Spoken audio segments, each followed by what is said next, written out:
Le XXX juin, la commémoration de Saint Paul, apôtre. Les Grecs unissent aujourd'hui dans une même solennité la mémoire des illustres saints, les 12 apôtres, dignes de toute louange. Rome, tout absorbée hier par le triomphe que le vicaire de l'homme-dieu remportait dans ses murs, voit le successeur de Pierre et sa noble cour aller porter au docteur des nations, couché d'hier, lui aussi, en sa tombe glorieuse, l'hommage reconnaissant de la ville et du monde. Suivons par la pensée le peuple romain qui, plus heureux que nous, accompagne le pontife et fait retentir de ses chants de victoire la splendide basilique de la voie d'Ostie. Au 25 janvier, nous vîmes l'enfant Dieu, par le concours d'Étienne le protomartyr, amené à sa crèche, terrassé et denté, le loup de Benjamin qui, dans la matinée de sa jeunesse fougueuse, avait rempli de larmes et de sang l'église de Dieu. Le soir était venu, comme l'avait vu Jacob, où Saul le persécuteur allait plus que tous ses devanciers dans le Christ accroître le bercail, et nourrir le troupeau de l'aliment de sa céleste doctrine. Par un privilège qui n'a pas eu de semblable, le Sauveur déjà assis à la droite du Père dans les cieux, daigna instruire directement ce néophyte, afin qu'il fût un jour compté au nombre de ses apôtres. Mais les voix de Dieu n'étant jamais opposées entre elles, cette création d'un nouvel apôtre ne pouvait contredire la constitution divinement donnée à l'Église chrétienne par le Fils de Dieu. Paul, au sortir des contemplations sublimes durant lesquelles le dogme chrétien était versé dans son âme, dut se rendre à Jérusalem, afin de voir Pierre, comme il le raconta lui-même à ses disciples de Galatie. Il dut, selon l'expression de Bossuet, conférer son propre évangile avec celui du prince des apôtres. Agréés dès lors pour coopérateurs à la prédication de l'évangile, nous le soyons, au livre des Actes, associés à Barnabé, se présenter avec celui-ci dans Antioche après la conversion de Cornélius, et l'ouverture de l'église aux gentils par la déclaration de Pierre. Il passe dans cette ville une année entière signalée par une abondante moisson. Après la prison de Pierre à Jérusalem et son départ pour Rome, un avertissement d'en haut manifeste au ministre des choses saintes qui présidait à l'église d'Antioche, que le moment est venu d'imposer les mains aux deux missionnaires, et on leur confère le caractère sacré de l'ordination. À partir de ce moment, Paul grandit de toute la hauteur d'un apôtre, et l'on sent que la mission pour laquelle il avait été préparé est enfin ouverte. Tout aussitôt, dans le récit de saint Luc, Barnabé s'efface et n'a plus qu'une destination secondaire. Le nouvel apôtre a ses disciples à lui, et il entreprend, comme chef désormais, une longue suite de pérégrinations marquées par autant de conquêtes. Son premier pas est en Chypre, et c'est là qu'il vient sceller avec l'ancienne Rome une alliance qui est comme la sœur de celle que Pierre avait contractée à Césarée. En l'année 43, où Paul aborda en Chypre, l'île avait pour proconsul Sergius Paulus, recommandable par ses aïeux, mais plus digne d'estime encore pour la sagesse de son gouvernement. Il désira entendre Paul et Barnabé. Un miracle de Paul, opéré sous ses yeux, le convainquit de la vérité de l'enseignement des deux apôtres, et l'Église chrétienne compta, ce jour-là, dans son sein un héritier nouveau du nom et de la gloire des plus illustres familles romaines. Un échange touchant eut lieu à ce moment. Le patricien romain était affranchi du joug de la gentilité par le juif, et en retour, le juif, qu'on appelait Saul jusqu'alors, reçut et adopta désormais le nom Paul, comme un trophée digne de l'apôtre des gentils. De Chypre, Paul se rend successivement en Cilicie, dans la Pamphylie, dans la Pisidie, dans la Lycaonie. Partout il évangélise, et partout il fonde des chrétientés. Il revient ensuite à Antioche, en l'année 47, et il trouve l'église de cette ville dans l'agitation. Un parti de juifs sortis des rangs du pharisaïsme consentait à l'admission des gentils dans l'église, mais seulement à la condition qu'ils seraient assujettis aux pratiques mosaïques, c'est-à-dire à la circoncision, à la distinction des viandes, etc. Les chrétiens sortis de la gentilité répugnaient à cette servitude à laquelle Pierre ne les avait pas astreints, et la controverse devint si vive que Paul jugea nécessaire d'entreprendre le voyage de Jérusalem, où Pierre fugitif de Rome venait d'arriver. Il partit donc avec Barnabé, apportant la question à résoudre aux représentants de la loi nouvelle réunis dans la ville de David. Outre Jacques qui résidait habituellement à Jérusalem comme évêque, Pierre, ainsi que nous l'avons dit, et Jean, y représentèrent en cette circonstance tout le collège apostolique. Un décret fut formulé où toute exigence à l'égard des gentils relativement au rite judaïque était interdite, et cette disposition était prise au nom et sous l'influence de l'Esprit Saint. Ce fut dans cette réunion de Jérusalem que Paul fut accueilli par les trois grands apôtres comme devant exercer spécialement l'apostolat des gentils. Il reçut de la part de ceux qu'il appelle les colonnes, une confirmation de cet apostolat surajouté à celui des 12. Par ce ministère extraordinaire qui surgissait en faveur de ceux qui avaient été appelés les derniers, le christianisme affirmait définitivement son indépendance à l'égard du judaïsme, et la gentilité allait se précipiter en foule dans l'Église. Paul reprit le cours de ses excursions apostoliques à travers les provinces qu'il avait déjà évangélisées, afin d'y confirmer les églises. De là, traversant la Phrygie, il vit la Macédoine, s'arrêta un moment à Athènes, d'où il se rendit à Corinthe, où il séjourna 1 an et demi. À son départ, il laissait dans cette ville une église florissante, non sans avoir excité contre lui la fureur des Juifs. De Corinthe, Paul se rendit à Éphèse, qui le retint plus de 2 ans. Il y obtint un tel succès auprès des gentils, que le culte de Diane en éprouva un affaiblissement sensible. Une émeute violente s'ensuivit, et Paul jugea que le moment était venu de sortir d'Éphèse. Durant son séjour dans cette ville, il avait révélé à ses disciples la pensée qui l'occupait déjà depuis longtemps. « Il faut, leur dit-il, que je voie Rome. La capitale de la gentilité appelait l'apôtre des gentils. » L'accroissement rapide du christianisme dans la capitale de l'Empire avait mis en présence, d'une manière plus frappante qu'ailleurs, les 2 éléments hétérogènes dont l'Église d'alors était formée. L'unité d'une même foi réunissait dans le même bercail les anciens juifs et les anciens païens. Il s'en rencontra quelques-uns dans chacune de ces 2 races qui, oubliant trop promptement la gratuité de leur commune vocation, se laissèrent aller au mépris de leurs frères, les réputant moins dignes qu'eux-mêmes du baptême qui les avait tous faits égaux dans le Christ. Certains juifs dédaignaient les gentils, se rappelant le polythéisme qui avait souillé leur vie passée de tous les vices qui l'entraînaient à sa suite. Certains gentils méprisaient les juifs, comme issus d'un peuple ingrat et aveugle, qui, abusant des secours que Dieu lui avait prodigués, n'avait su que crucifier le Messie. En l'année 53, Paul, qui fut à même de connaître ces débats, profita d'un second séjour à Corinthe pour écrire aux fidèles de l'Église romaine la célèbre épître dans laquelle il s'attache à établir la gratuité du don de la foi, juifs et gentils étant indignes de l'adoption divine et n'ayant été appelés que par une pure miséricorde. Juifs et gentils, oubliant leur passé, n'avaient qu'à s'embrasser dans la fraternité d'une même foi, et à témoigner leur reconnaissance à Dieu qui les avait prévenus par sa grâce les uns et les autres. Sa qualité d'apôtre reconnu donnait à Paul le droit d'intervenir en cette manière, au sein même d'une chrétienté qu'il n'avait pas fondée. En attendant qu'il pût contempler de ses yeux l'église reine que Pierre avait établie sur les 7 collines, l'apôtre voulut accomplir encore une fois le pèlerinage de la cité de David. Mais la rage des Juifs de Jérusalem se déchaîna à cette occasion jusqu'au dernier excès. Leur orgueil en voulait surtout à cet ancien disciple de Gamliel, à ce complice du meurtre d'Étienne, qui maintenant conviait les gentils à s'unir au fils d'Abraham sous la loi de Jésus de Nazareth. Le tribun Lysia l'arracha des mains de ces acharnés qui allaient le mettre en pièces. La nuit suivante, le Christ apparut à Paul et lui dit : « Sois ferme, car il te faudra rendre de moi à Rome le même témoignage que tu me rends en ce moment à Jérusalem. » Ce ne fut pourtant qu'après une captivité de plus de 2 années que Paul, en ayant appelé à l'empereur, aborda l'Italie au commencement de l'année 56. Enfin l'apôtre des gentils fit son entrée dans Rome. L'appareil d'un triomphateur ne l'entourait pas, c'était un humble prisonnier juif que l'on conduisait au dépôt où s'entassaient les prévenus qui avaient appelé à César. Mais Paul était ce juif qui avait eu le Christ lui-même pour conquérant sur le chemin de Damas. Il n'était plus Saul le Benjamite. Il se présentait sous le nom romain de Paul, et ce nom n'était pas un larcin chez celui qui, après Pierre, devait être la seconde gloire de Rome et le second gage de son immortalité. Il n'apportait pas avec lui, comme Pierre, la primauté que le Christ n'avait confiée qu'à un seul.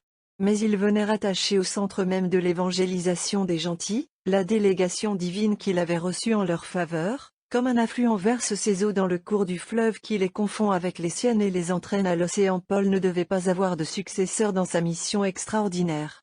Mais l'élément qu'il venait déposer dans l'Église mère et maîtresse représentait une telle valeur que, dans tous les siècles, on entendra les pontifes romains, héritiers du pouvoir monarchique de Pierre, faire appel encore à un autre souvenir, et commander au nom des bienheureux apôtres Pierre et Paul. Au lieu d'attendre en prison le jour où sa cause serait appelée, Paul eut la liberté de se choisir un logement dans la ville, obligé seulement d'avoir jour et nuit la compagnie d'un soldat représentant la force publique, et auquel, selon l'usage en pareil cas, il était lié par une chaîne qui l'empêchait de fuir, mais laissait libre tous ses mouvements. L'apôtre continuait ainsi de pouvoir annoncer la parole de Dieu. Vers la fin de l'année 57, on accorda enfin à Paul l'audience à laquelle lui donnait droit l'appel qu'il avait interjeté à César. Il comparut au prétoire, et le succès de son plaidoyer amena l'acquittement. Paul, devenu libre, voulut revoir l'Orient. Il visita de nouveau Éphèse, où il établit et évoque son disciple Timothée. Il évangélisa la Crète, où il laissa Tite pour pasteur. Mais il ne quittait pas pour toujours cette église romaine qu'il avait illustrée par son séjour, accrue et fortifiée par sa prédication. Il devait revenir pour l'illuminer des derniers rayons de son apostolat, et l'empourprer de son sang glorieux. L'apôtre avait achevé ses courses évangéliques dans l'Orient.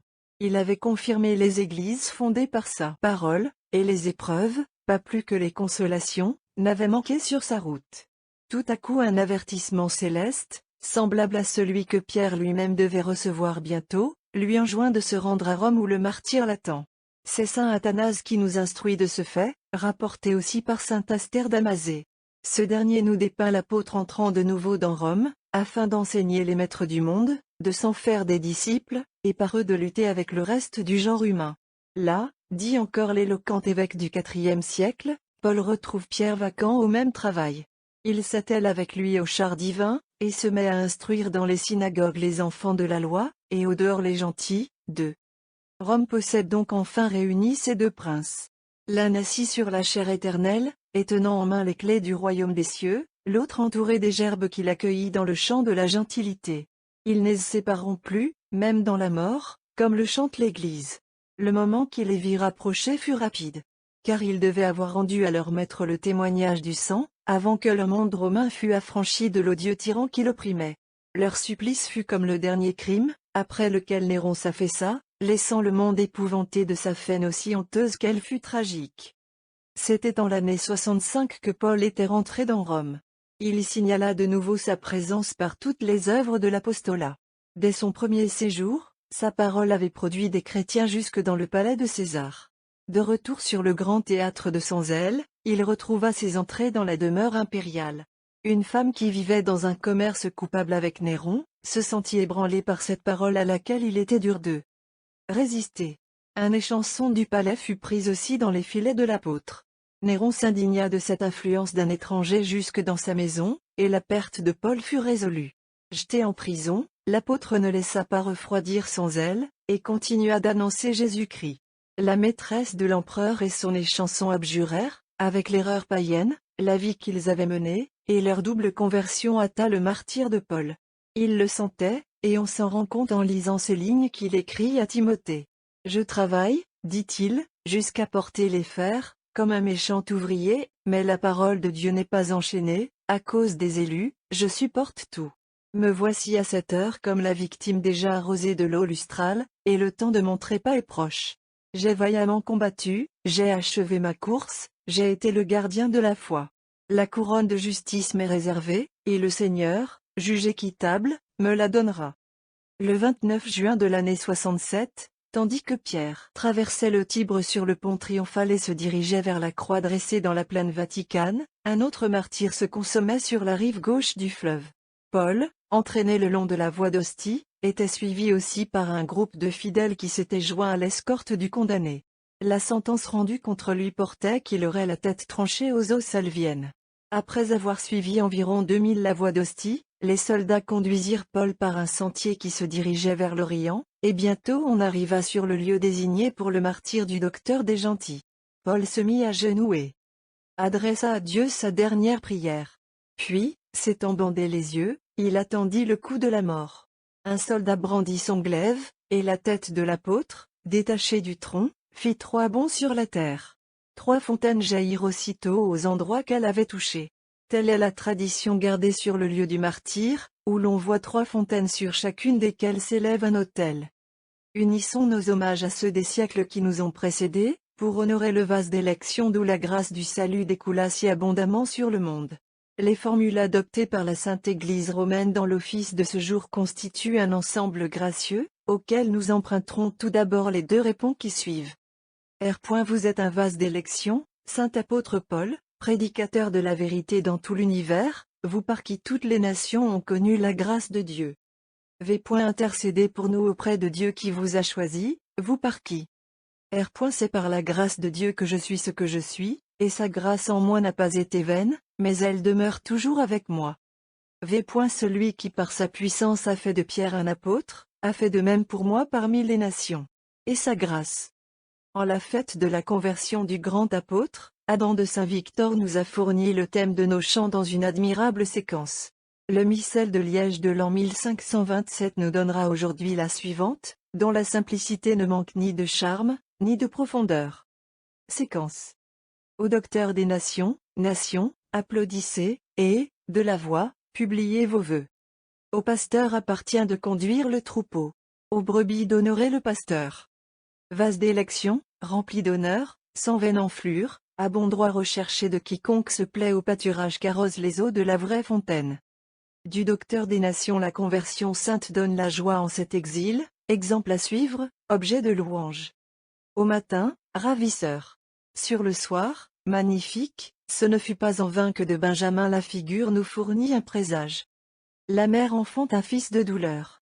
Le père l'appelle l'élu de la droite, pénétrant le mystère. Ce que Saul a ravi, Paul en fait le partage.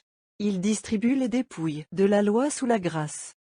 Celui qu'Anne établit chef de perversité, le Christ en fait un ministre de la grâce.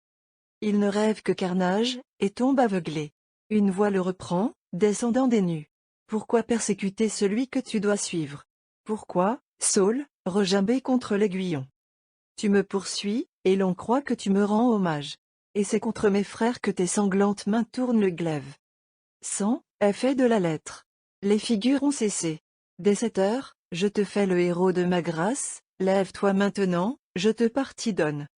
Ô grâce vraiment pleine, dont l'abondance déborde à flots sur le monde desséché. Fortune et vocation, non provenue du mérite. Largesse immense, nullement due. Par le chemin de l'eau, par le feu de l'esprit, il passe de ses ardeurs fiévreuses à la divine fraîcheur.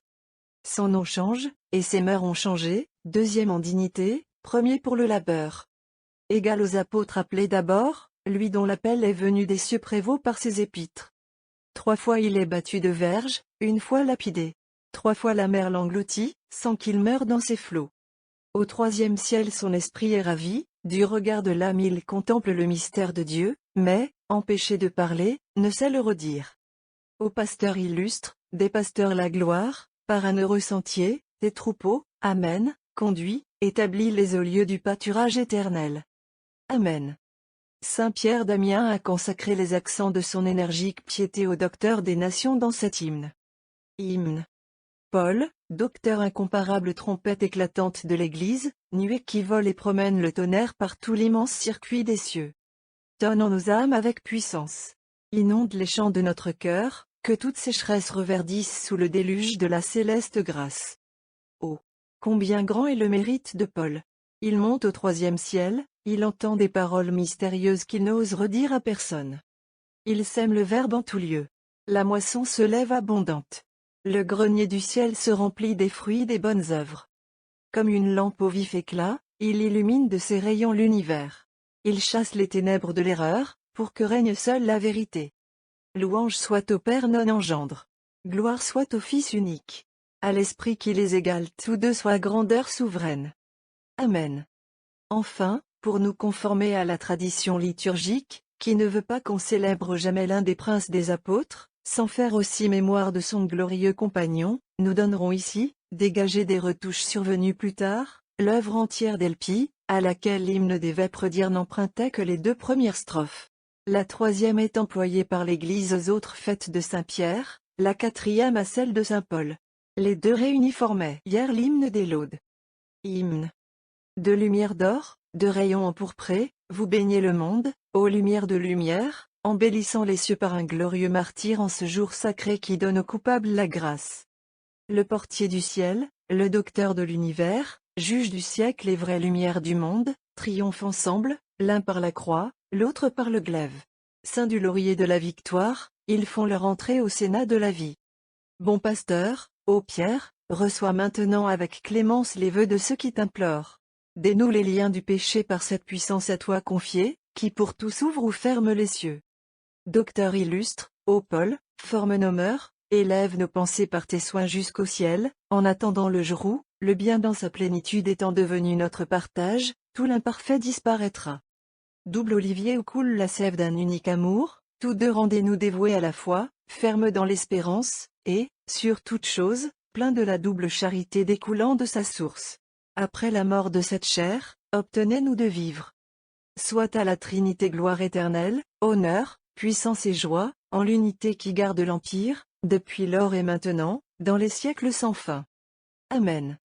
Ô Paul, à vous aujourd'hui nos vœux.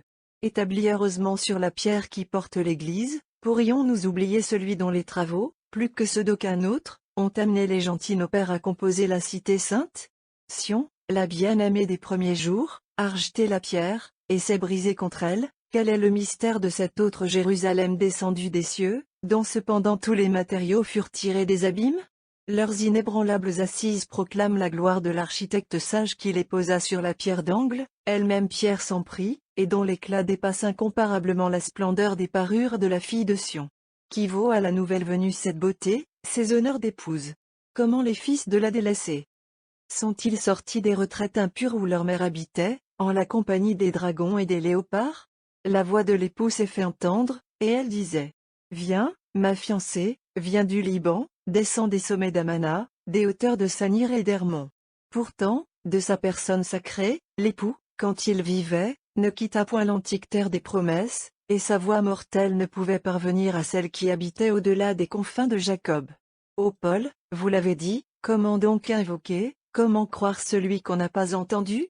Mais, à qui c'est votre amour de l'époux, il suffit, pour enlever toute crainte, que vous-même, ô apôtre, ayez signalé le problème. Nous chantions, au jour de l'ascension triomphante, et c'était la réponse: quand la beauté du Seigneur s'élèvera par-delà les cieux, il montera sur la nue, et l'aile des vents sera son coursier rapide, et, vêtu de lumière, d'un pôle à l'autre il parcourra les cieux, faisant ses dons aux fils des hommes. La nuée, l'aile des vents portant aux nations le message de l'époux, c'était vous, ô Paul, choisi d'en haut plus spécialement que Pierre lui-même pour instruire les gentils, ainsi qu'il fut reconnu, et par Pierre, et par Jacques et Jean, ces colonnes de l'Église. Qu'ils furent beaux vos pieds, quand, sortant de Sion, vous apparûtes sur nos montagnes, et dites à la gentilité: ton Dieu va régner. Quelle fut douce votre voix, murmurant à l'oreille de la pauvre abandonnée le céleste appel: écoute, ô ma fille, et vois, et incline l'oreille de ton cœur. Quelle tendre pitié vous témoignez à celle qui, si longtemps, vécut étrangère à l'alliance, sans promesse, sans Dieu dans ce monde. Et cependant elle était loin, celle qu'il fallait amener si près du Seigneur Jésus, qu'elle ne forma plus avec lui qu'un seul corps. Vous connûtes, en cette œuvre immense, et les douleurs de l'enfantement, et les soins de la mère allaitant son nouveau-né. Vous dûtes porter les longs délais de la croissance de l'épouse, éloigner d'elle toute tâche, l'illuminer progressivement des clartés de l'époux, jusqu'à ce qu'enfin, affermie dans l'amour, et parvenue à la mesure du Christ même, elle fût vraiment sa gloire, et put par lui être remplie de toute la plénitude de Dieu. Que de labeur pour conduire cette nouvelle création, du limon primitif, au trône de l'Adam céleste, à la droite du Père. Souvent, repoussé, trahi, mis au fer, méconnu dans les sentiments les plus délicats de votre cœur d'apôtre, vous n'eûtes pour salaire que d'indicibles angoisses et des souffrances sans nom. Mais la fatigue, l'éveil, la faim, le froid, le dénuement, l'abandon, violence ouverte, attaque perfide, danger de toutes sortes, loin de l'abattre, excitaient votre zèle. La joie surabondait en vous. Car ces souffrances étaient le complément de celles mêmes que Jésus avait endurées, pour acheter l'alliance que depuis si longtemps l'éternelle sagesse ambitionnait de conclure. Comme elle vous n'aviez qu'un but, où passait toute votre force et votre douceur, sur le pavé poudreux des voies romaines, au fond des mers où vous jetait la tempête, à la ville, au désert, au troisième ciel où vous portait l'extase, sous les fouets des Juifs ou le glaive de Néron, gérant partout l'ambassade du Christ, vous jetiez à la vie comme au trépas, à toutes les puissances de la terre et des cieux, le défi d'arrêter la puissance du Seigneur, ou son amour qui vous soutenait dans la grande entreprise. Et, comme sentant le besoin d'aller au-devant des étonnements que pouvait susciter l'enthousiasme de votre grande âme, vous lanciez aux nations ce cri sublime: taxez-moi de folie, mais, par pitié, supportez-moi, je suis jaloux de vous, jaloux pour Dieu. C'est qu'en effet, je vous ai fiancé à l'unique époux, laissez-moi faire que vous soyez pour lui une vierge très pure. Hier, ô Paul, c'est consommer votre œuvre, ayant tout donné, vous vous êtes donné par surcroît vous-même. Le glaive, abattant votre tête sacrée, achève, comme vous l'aviez prédit, le triomphe du Christ. La mort de Pierre fixe en son lieu prédestiné le trône de l'époux. Mais c'est à vous surtout que la gentilité, prenant place comme épouse à sa droite, doit de pouvoir dire en se tournant vers la synagogue sa rivale.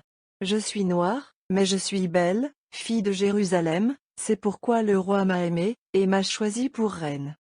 Louange donc à vous, ô apôtres, et maintenant et toujours. L'éternité ne saurait épuiser notre reconnaissance à nous, nation. Achevez votre œuvre en chacun de nous pour ces siècles sans fin. Ne permettez pas que, par la défection d'aucun de ceux qu'appelait le Seigneur à compléter son corps mystique, l'épouse soit privée d'un seul des accroissements sur lesquels elle pouvait compter. Soutenez contre le découragement les prédicateurs de la parole sainte, tous ceux qui, par la plume ou un titre quelconque, poursuivent votre œuvre de lumière. Multipliez les vaillants apôtres qui reculent sans fin les limites de la région des ténèbres sur notre globe. Vous promîtes autrefois de rester avec nous, de veiller toujours au progrès de la foi dans nos âmes, d'y faire germer sans fin les traits purs délices de l'union divine. Tenez votre promesse. En allant à Jésus, vous n'en laissez pas moins votre parole engagée à tous ceux qui, comme nous, ne purent ici-bas vous connaître. Car c'est à eux que, par l'une de vos épîtres immortelles, vous laissiez l'assurance de pourvoir à consoler leur cœur, les ordonnant dans l'amour, versant en eux dans sa plénitude et ses richesses immenses la connaissance du mystère de Dieu le Père et du Christ Jésus, en qui sont cachés tous les trésors de la sagesse et de la science. Dans cette saison du cycle où règne l'Esprit qui fait les saints, faites comprendre aux chrétiens de bonne volonté que leur seul baptême suffit à les investir de cette vocation sublime, où trop souvent ils ne voient que la part du petit nombre. Puissent-ils pénétrer la grande, et pourtant si simple notion, que vous leur donnez du mystère où réside le principe le plus universel, le plus absolu de toute vie chrétienne, enseveli avec Jésus sous les eaux, incorporé à lui par le seul fait, comment n'aurait-il pas tout droit, tout devoir, d'être saint, de prétendre s'unir à Jésus dans sa vie comme ils l'ont fait dans sa mort? Vous êtes morts, et votre vie est cachée avec le Christ en Dieu, disiez-vous à nos pères. Ce que vous proclamiez pour tous alors sans distinction, répétez-le à tous, ô grand apôtre. Docteur des nations, ne laissez pas dévier en elle la lumière, au grand détriment du Seigneur et de l'épouse.